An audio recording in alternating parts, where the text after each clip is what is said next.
তোমরা দেখতেই পাচ্ছ আবার চলে এসেছি তোমাদের সামনে ভিডিও নিয়ে। তো এই যে বাটা মাছের ঝোল করেছি আলু দিয়ে টমেটো দিয়ে, আর এখানে করেছি ডিমের ঝোল। তো এই হচ্ছে আজকে রান্নাবান্নার মেনু। ভালো লাগলে তোমরা লাইক করে দিও। আর এই দেখো আমার ছেলে ভাত খাচ্ছে। এই যে আমার ছেলে এখন খেতে বসেছে। সূর্য কেমন হয়েছে বলো? ডিমের ঝোল দিয়ে খাচ্ছে।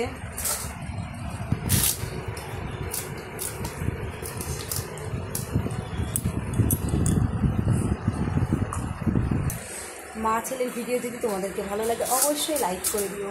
টাটা, দেখা হচ্ছে পরের ভিডিওতে।